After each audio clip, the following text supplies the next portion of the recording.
안녕하세요. 경제 읽어주는 남자 김호석입니다. 반갑습니다. 나라 재정은 안전한가 하는 질문을 던져보겠습니다. 그동안 가계부채 문제, 또 기업부채 문제, 특히 부동산 PF발, 금융부실 문제 많이 다뤄드렸는데 가계기업 말고 정부는 괜찮은가? 정부 부채도 안전하지 않지 않은가 하는 질문을 많이 하고 계십니다. 실제 국가 채무가 5년 연속 증가하고 있는 지금 경제 속에서 나라 재정이 실제 어떤 상황인지를 면밀히 들여다보고 또 나라가 어떤 방식으로 나라 살림살이를 운영해야 될지 우리도 그 방향성에 대해서 들여다볼 필요가 있지 않을까 생각합니다. 나라 재정은 뭘 의미할까 하면서 그림을 제가 조사해 봤습니다.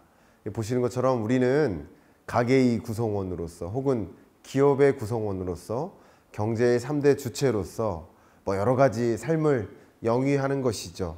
학생들은 학교에도 가고 또 건설 현장에서 건설의 모습도 나타나고 있고 또 의사들은 병원에서 진료하고 배달도 하고 물류도 하고 또 놀이도 하고 다양한 모습들을 우리가 영위하고 있는 게 국민의 삶 아닌가 생각이 됩니다. 사실 이 국민의 삶 속에서 세수가 있고 세출이 있는 거 아닌가 이렇게 생각해 보고요. 저는 개인적으로 정부는 이 나라라는 그 살림을 운영하기 위한 이 동호회가 있다라고 한다면 동호회의 총무격이다라고 저는 생각을 해요. 나라가 운영되기 위해서는 어쨌든 회비를 내야 되고 회비를 공동의 지출을 위해서 또 잘 쓰임새 있게 예산을 지출하는 것, 그게 어쩌면 그 동호회의 총무의 역할이 아닌가 이런 생각을 해보는데 결과적으로 이렇게 나라가 잘 운영되게 하기 위해서는 적절히 세입이라는 조세 정책도 가동을 해야 되고 거둔 세금을 가지고 적절하게 씀으로써 또 건전한 그 나라 경제의 생태계를 구성하는 재정 지출 계획, 재정 정책도 필요한 것이다. 결국 조세 정책과 재정 정책 이게 어우러진 것, 그게 결국은 정부의 운용, 나라 살림 운용 아닌가 생각이 됩니다. 그런데 방금 던져드렸던 것처럼 이 정부도 엄청난 부채의 짐을 짊어지고 있는 모습이에요.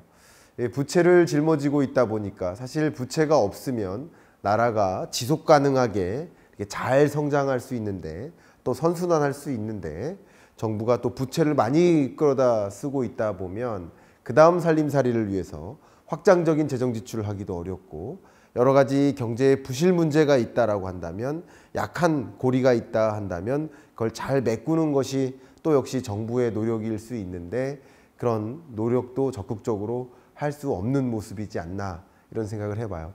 중국 경제를 좀 분석할 때도 중국 경제가 여러 약한 고리들이 발견되고 있지만 중국의 중앙정부의 부채, 지방정부의 부채, 그 부채 문제가 너무 심각하기 때문에 또 적극적으로 경기를 부양시키기 위한 역동적인 능력도 좀 떨어진다라고 분석하지 않습니까? 그런 면에서 나라 재정은 현재 어떤 모습인지 명확히 들여다보고 그 안에서 우리 한국 경제가 어떻게 운용되는 것이 바람직한지를 생각해 볼 필요가 있지 않을까 생각이 됩니다. 그런데 지금 이 순간에 적극적으로 경기를 부양시켜야 되기 때문에 경기가 안 좋으니까 경기를 부양시키기 위해서 더 확장적 재정 지출을 편성해야 된다라는 입장도 물론 있고 또 한편에서는 그동안의 확장적 재정 지출을 펼치면서 과도한 정부 부채에 의존을 했고 이제는 재정 건전성을 살펴나가야 된다. 경기 부양적인 노력은 조금 자중할 필요가 있겠다라는 두 가지 입장이 갈리는 것 같습니다. 현실적으로 봤을 때 24년 경제는 경기 부양적 노력이 필요한 것인 사실이지만 동시에 재정 건전성도 살펴나가야 하는 그런 국면이기 때문에 그렇기 때문에 24년 경제가 또 그냥 막 쉽게 편안하게만 달려갈 수는 없는 모습이지 않나 하고 저도 24년 경제를 들여다본 바가 있습니다. 자, 그래서 지금부터 이 국가 재정이 어떤 모습인지 한번 여러분들도 그 눈을 한번 크게 뜨고 봐주시고 또 여러분들이 국가 재정이 잘못 쓰이고 있다라고 생각하신다면 여러분들도 함께 채찍질하고 잘 쓰여지고 있다라고 하는 부분이 있다면 그 부분은 또 동조하고 박수 쳐주시고 칭찬하는 여러분이 되실 필요가 있지 않을까 그런 생각을 합니다. 나라가 어떻게 움직이는지 보시면 일단 총 수입이 492조 원 정도 됩니다. 총 지출이 500조 원이 넘죠. 결과적으로 총 수입보다 총 지출이 많은 2023년 한 해였다 이렇게 볼 수 있겠습니다. 기본적으로 총 수입은 세수고요. 세입이라고도 볼 수 있죠. 그리고 총 지출은 세출입니다. 그러니까 세입과 세출을 492조, 502조 이렇게 구분할 수 있겠죠. 그러면 총 지출과 총 수입의 차액이 뭘까요? 그게 재정 수지겠죠.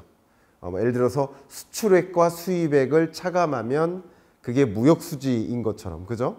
재정 수지는 세출과 세입을 차감한 것인데 통합 재정 수지로 보면 10조 4천억 원 정도의 적자가 발생하는 상황입니다. 자, 여기서 개념을 한번 설명드리면 통합 재정 수지 방금 말씀드렸듯이 이것은 총 세출에서 총 세입을 뺀 것, 그게 10조 원 정도 된다 이렇게 말씀드렸는데 관리재정수지는 통합재정수지에서 어떤 일정 특정 부분을 제외한 겁니다. 제외한 게 뭐냐면 사회보장성 기금을 제외한 것인데요. 예를 들면 국민연금이라든가 또 고용보험 이런 사회보장성 기금을 제외한 총 세입과 세출을 차감한 겁니다. 그 관리재정수지를 가지고 계산을 해보면 52조 원 정도의 적자가 있습니다. 그리고 기본적으로 2022년까지도 국가 채무가 있지 않았겠습니까? 근데 23년 한 해도 총 지출이 총 수입보다 많았기 때문에 추가적으로 채무가 더 쌓이지 않았겠습니까?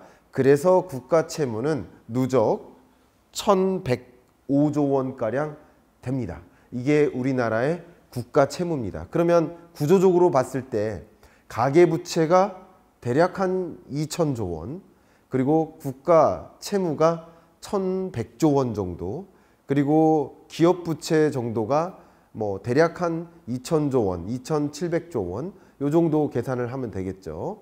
그렇게 본다면 대략 우리나라의 총 부채 문제가 얼마나 심각한 건지를 GDP 대비 비교했을 때 GDP 대비 가계부채 비율이 100%가 넘지만 국가채무, 가계부채, 기업부채 모두 망라해서 생각해보면 얼마나 우리나라가 부채에 의존하는 정도가 많은지 생각해 보실 수 있을 것 같습니다. 자, 숫자로 국가 재정 상황을 더 들여다보겠습니다.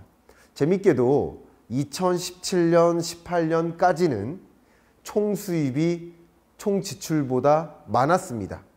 그러니까 여러분 가정경제를 생각해 봐도 아버지 월급이 1000만 원인데 우리 집이 지출하는 돈이 예를 들어 900만 원이다. 그러면 흑자죠. 흑자의 가정생활을 하는 거죠. 근데 아버지 월급이 1000만 원인데 우리 집에서 쓰고 있는 돈이 1100만 원이다. 그럼 적자죠.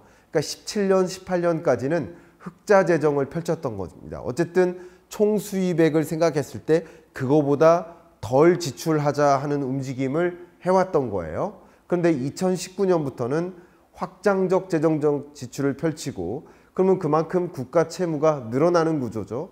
19년이 그랬고 2020년은 더군다나 코로나19 상황을 만났기 때문에 코로나19에 대응하기 위해서 더 많은 국가 채무에 의존해서 나라 살림살이를 운영했던 겁니다.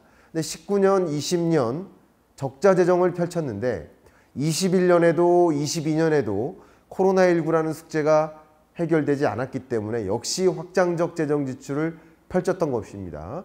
그런데 2023년 경제에도 여전히 적자 재정을 펼치는 모습이고 24년에 대한 계획도 이따 말씀드리겠지만 적자 재정이 바로 계획입니다. 계획부터가. 그것을 한번 지금부터 들여다보려고 하는데 그래서 지금 드는 가장 중대한 질문은 국가 채무 이대로 괜찮은가? 보시는 것처럼 통합 재정 수지를 기준으로 보면 2017년, 18년까지는 그래도 이게 흑자였습니다. 근데 19년부터 적자 재정으로 전환된 다음 적자 기조를 면치 못하고 있습니다. 관리재정 수지를 기본으로 생각을 해본다면 17년부터 내내 마이너스 재정을 펼치고 있죠. 그래서 계속 통합재정 수지도 적자 규모가 늘고 관리재정 수지는 적자 규모가 더 크게 쌓이고 있는 그런 모습이라고 볼 수 있죠. 그럼 결과적으로 어떨까요? 국가의 채무가 계속 늘어나는 구조겠다 볼 수 있겠고 23년 10월까지의 통계를 가지고 기준으로 해서 계산을 해보면 국가 채무가 1105조가 되고요. 그리고 GDP 대비 비율로 계산을 해봤을 때 47.8%에 이르는 23년의 경우 그거보다도 더 높아지겠죠. 왜냐하면 국가 채무의 증가 속도가 이 GDP의 증가 속도보다 더 컸기 때문에 47.8%에서 대략 48% 수준으로 올라가지 않았을까 이렇게 계산을 해보고 있습니다. 국가 채무가 이렇게 계속 쌓이고 있는 모습인데 이대로 괜찮은가 하는 질문들을 여러분들 많이 하실 겁니다. 그런데 다른 나라들하고도 비교를 해봐야 돼요. 물론 미국처럼 기축통화국, 미국 아니라 그 밖에 뭐 유로피언 국가들이라든가 혹은 일본이라든가 이런 나름의 기축통화국으로서의 지위를 유지하고 있는 나라들은 국가 채무가 뭐 많이 쌓여도 그나마 버텨낼 만한 대응 수단이 있지 않겠는가 이런 생각을 해볼 수 있잖아요. 그러면 비기축통화국끼리 비교를 해볼 필요가 있겠죠. 보시는 것처럼 주요 비기축통화국들의 부채 비율, 국가 부채가 얼마나 늘었나 줄었나를 계산을 해보는데 우리나라가 국가의 부채 비중이 굉장히 높다라고 앞에 말씀드렸습니다만 그게 더 늘었나 줄었나 조정이 됐는지를 확인하는 거예요. 2020년에서 2026년까지의 그 흐름을 IMF 전망치에 기대어서 계산을 해보면 보시는 것처럼 캐나다, 아이슬란드, 헝가리, 폴란드 이런 비기축통화국들은 오히려 국가의 부채 비율이 줄어들도록 재무구조를 설계하는 국가의 재정 건전성을 살펴나가는 방향으로 움직임이 있습니다. 그리고 비기축통화국의 평균 수준도 마이너스 1.0%로 어쨌든 전반적으로 많은 국가들이 국가의 부채 비율을 좀 줄여나가기 위한 재정 건전성을 살피는 노력을 하고 있다라고 볼 수 있겠죠. 반면 우리나라는 이 주요 대상국 중에 가장 높은 수준으로 향후에도 부채 비율이 향후에도 18.8%포인트나 국가 부채 비율이 늘어날 것으로 전망이 됩니다. 그러니까 이렇게 국가 채무 문제가 주로 2019년부터 본격적으로 제기되었고 그 이후 국가 채무가 계속 쌓이고 있고 그리고 2020년, 23년까지도 쌓여왔는데 앞으로도 24년, 5년, 6년 동안에도 계속 국가의 부채 비율이 늘어날 것이라는 그런 것들. 그러면 국가 채무가 이대로 쌓이기만 해도 괜찮은 것일까? 뭐 기업 부채도 문제고 가계 부채도 문제인데 정부 부채 문제도 심각한 거 아닌가 하는 생각을 우리는 한번 들여다볼 필요가 있는 겁니다. 마침 얼마 전에 2024년 예산안이 확정됐습니다. 그러니까 국회를 통과한 예산안이 발표됐죠. 그런데 기존 정부 안하고 크게 차이는 없습니다. 규모 면에서는 차이가 별로 없습니다. 어쨌든 2024년 총 수입은 대략 612조 원 정도. 근데 총 지출은 656조 원 정도를 지출하겠다. 그러니까 24년에 대한 예산 계획 자체가 뭐예요? 적자 재정을 계획한 겁니다. 그리고 그동안 2019년부터 계속 적자 재정을 계획하고 그 계획했던 것보다 더 큰 적자를 부담하면서 살아갔는데 역시 2024년에 대한 계획부터 적자 재정인 거예요. 그리고 23년의 본 예산과 비교를 해보면 총 수입은 23년에 625조 원 정도에서 24년에 612조 원으로 수입은 줄어드는데 왜 줄어들까요? 가계의 경제활동, 소비활동, 소득활동이 줄고 또 기업의 적극적인 경영활동이 위축되는 과정이니까 가계와 기업이 위축되면 경기 침체 국면인 거죠. 23, 24년 경기 침체가 지속되면서 총 수입만 단독으로 많아질 여지는 없는 거죠. 여기에 뭐 부자 감세라든가 부동산 규제 완화라든가 뭐 이런 것들이 같이 맞물리면서 총 수입이 늘어나기가 어려운 구조 속에 놓여 있다, 이렇게 볼 수 있겠습니다. 총 수입은 주는데 총 지출은 더 늘리죠. 2023년 본 예산이 638조 원 정도 됐는데 총 지출 24년의 경우에는 656조 원으로 2.8% 또 늡니다. 그러다 보니까 관리재정 수지를 보면 적자 규모가 더 커지죠. GDP 대비 관리재정 수지 이 비율을 보면 58.2%에서 이제 91.6%로 마이너스 재정이 확대되는 모습이고, 국가 채무 규모도 23년까지 1134조 원에서 1195조 원으로 24년 또 추가적인 국가 채무가 늘어나는 그런 구조에 놓여 있다, 이렇게 볼 수 있을 것 같습니다. 그러면 24년 예산 확정안을 가지고 국회 통과를 가지고 재정 지출을 어떻게 계획하는지를 보신다면 보시는 것처럼 656조 원 정도로 24년에 예산을 계획을 했고요. 이 재정 지출 계획을 보면 물론 23년보다는 늘어나는 구조지만 증가율로 본다면 근래 약 10여 년 동안 그리고 앞으로 2027년까지의 계획까지 감안해 보면 약 22년 동안 이 재정 지출의 증가율이 가장 낮게 계획을 한 거죠. 그러니까 확장적 재정 정책이 아니라 다소 소극적인 재정 지출 계획을 한 거죠. 이 부분에 공감을 하느냐? 저는 이런 부분에 있어서는 공감을 한다. 왜냐하면 지금은 그 어느 때보다도 재정 건전성을 살필 때다. 재정 준칙을 마련하고 어떤 특정 비중 이상으로 국가 채무에 의존하면 안 되는 구조이기 때문에 사실 24년뿐만 아니라 25, 26, 27년 동안에도 재정 지출을 확장적으로 계획하지 않음으로써 좀 예산의 증가 속도를 주춤하게 만드는, 물론 늘어날 수는 있어요. 그러나 GDP의 증가 속도보다 더 늘어나면 계속 GDP 대비 재정 부채, 정부 부채의 규모는 늘어나는 구조니까 적어도 경제 규모가 늘어나는 속도보다는 관리를 해야만 재정 건전성을 살피는 일이지 않을까. 그래서 2.8%로 예산을 2023년보다 증액하는 것이 그렇게 재정을 소극적으로 편성한 것이 문제가 있느냐 없느냐, 제 의견을 물어보신다면 저는 소극적으로 편성해야 된다. 이제는 재정 건전성을 살펴야 될 상황이다 라고 저는 생각합니다. 그래서 이런 부분에 있어서는 국회 통과한 예산안을 가지고 판단했을 때 저는 이런 부분에 있어서는 공감을 하는 입장입니다.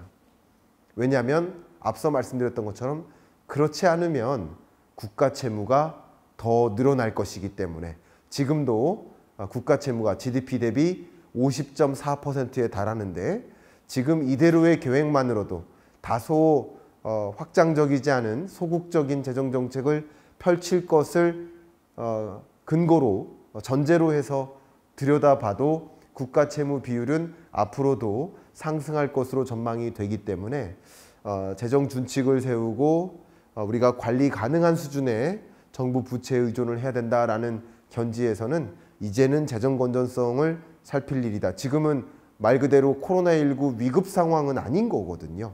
20년, 21년, 22년에는 코로나19에 대응하기 위해서 그랬을지 모르지만 23년, 24년은 그런 위기 상황은 아니라고 보고 있고 경기 침체 구간이기 때문에 물론 경기를 부양시키는 노력도 필요하겠지만 재정 건전성도 동시에 살펴야 되기 때문에 우리는 지금은 재정 건전성을 어느 정도 살펴야 되는 시점이다라고 생각하는 입장입니다. 그런데 지금부터 드리고자 하는 이야기는 재정을 얼마나 확장적으로 계획하느냐 혹은 소극적으로 계획하느냐, 그게 중요하기보다 이 쓸 지출을 650조 원에 달하는 이 거대한 정부 예산을 어디다 쓸 건지가 더 중요한 상황이다라고 저는 생각을 합니다. 제가 비유를 이렇게 많이 하죠. 어머니가 아이한테 용돈을 줍니다. 용돈의 규모가 줄어들 수는 있어요. 너무 무분별하게 이 용돈을 낭비하는 것 같으면 용돈을 좀 줄일 수도 있습니다. 늘렸을 때 좋은 것도 있고 줄였을 때 좋은 것도 있겠죠. 그러나 지금은 줄일 때다라고 저는 보는 거예요.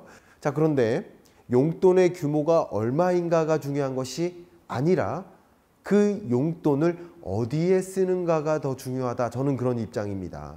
그러니까 용돈을 가지고 아이가 우유를 사 먹을 수도 있고 불량식품을 사 먹을 수 있어요. 그러나 그 결과는 다르다 이거죠. 용돈의 규모도 중요하겠지만 규모보다 더 중요한 건 어디에 예산을 지출하는가입니다. 근데 지금 제시해드리는 예산 지출 분야별 계획안을 보면 2023년 예산, 부문별 예산이 있겠죠. 12대 부문별로 나열해 봤을 때 23년 예산보다 대부분의 영역에 걸쳐서 예산을 늘리는 구조입니다. 24년에. 그러니까 예를 들면 보건복지 고용 부분의 예산을 2023년보다 7.55% 증액하는 움직임이고요. 외교 통일 분야에 17.22% 증액하는 움직임이라고 볼 수 있겠습니다. 그런데 줄이는 예산이 어느 부분이냐? 바로 교육과 R&D라는 예산 부분인 거죠. 물론 국회 통과하기 전보다 이 R&D 예산이 다소 증액하긴 했지만 어쨌든 23년 R&D 예산보다 24년 R&D 예산은 14.8%나 감액된 거라는 거죠. 이 14.8% 감액은 굉장히 큰 규모로 감액된 것이다. 다른 부문과 비교해 보면 절대적으로 이것은 많이 감액된 것이다. 그리고 물가상승분까지 생각해 본다면 13.8%의 감액은 굉장히 강한 감액이다. 이런 생각을 합니다. 이 부분에 있어서는 저는 공감하지 않습니다. 그러니까 총 예산 지출 계획 2.8% 늘리고자 하는 계획, 이것은 재정 건전성을 살핀다는 측면에서 공감하고 있지만 그 계획도 부문별로 쪼개봤을 때 왜 R&D 예산과 교육 예산을 줄여나갈까에 대한 의문을 저는 개인적으로 가지고 있어요. 물론 교육 부문 예산, 학령 인구가 준다. 그러니까 교육 예산 줄여야 된다. R&D 예산, 물론 카르텔이 있다. 무분별하게 예산이 낭비되고 있다. 이렇게 이야기를 하십니다. 물론 그런 부분도 가만히 돼야 됩니다. 그러나 카르텔이라는 문제가 있다면 카르텔이라는 문제를 찾아서 해소해야 되지 R&D 예산 자체를 줄이면 안 된다는 거. 제가 자주 비유를 들어드리는 게 뭡니까? 교통사고가 많이 일어나요. 그럼 교통사고의 원인이 뭔지 찾아보니까 신호위반을 많이 하고 또 음주운전을 많이 해요. 그러면 그 문제의 본질인 신호위반 못하게, 음주운전 못하게 막는 게 정부의 방향성이어야 되지 왜 운전하지 말라 하면서 자동차를 없앨 것입니까? 그건 좋은 방향이 아니라는 거죠. R&D 부문에 예산에 여러 가지 문제가 있다면, 카르텔과 같은 문제가 있다면 그 문제를 찾아서 그 본질을 해결하려고 노력해야 되지 않을까 이런 생각이고요. 사실 이 예산이 쓰여지는 부분은 보건복지 고용도, 문화체육관광도, 환경 부분도, 산업중기 에너지도, SOC 모든 12대 부문에 걸쳐서 카르텔을 형성하고 무분별하게 쓰여지는 부분들이 있습니다. 그 무분별하게 쓰여지는 신호위반, 음주단속을 통해서 신호위반 단속하고 음주단속을 통해서 그런 무분별하게 쓰여지는 부분들을 막고 효율적으로 예산이 지출될 수 있도록 그런 부분들을 우리는 더 조율해 나갈 필요가 있지 않을까 이런 생각을 하고요.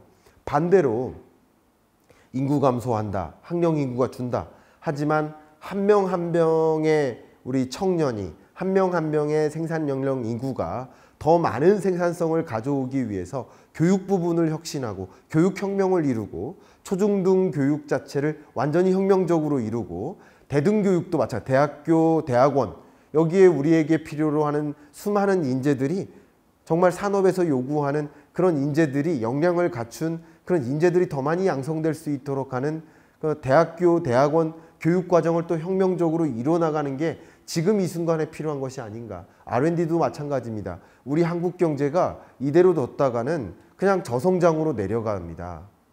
지금부터는 말 그대로 내일을 고민하고 중장기적으로 우리 한국 경제는 이 고인물에 있는 게 아니라 어떻게 유망산업으로 진출하고 그 유망산업에 요구되는 핵심 기술을 확보하고 있는지 R&D에 더 많은 예산을 투입하고 더 많은 인재를 양성하는 교육과 R&D에 더 많은 예산을 투입함으로써 오늘을 보는 것이 아니라 10년, 20년 후를 보는 그런 효율적인 예산 지출이 될 수 있지 않을까 하는 생각을 저는 가지고 있습니다. 물론 저의 생각이 틀릴 수도 있습니다. 그러나 저는 이런 생각을 가지고 있다는 뜻이고요.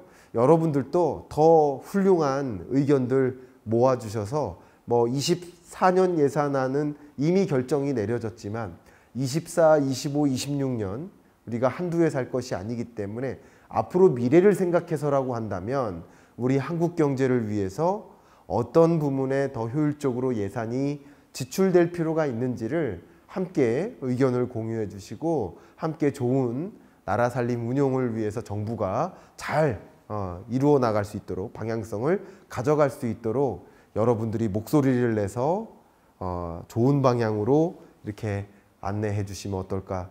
저의 의견도 그 수많은 목소리 중에 하나로서 받아들여 주시기를 바라는 마음으로 오늘은 나라 재정 어떻게 운용되는지를 분석하고 저의 그 나라 재정 운용에 대한 방향성에 대한 어떻게 보면 제 주장까지 의견을 좀 드려봤습니다.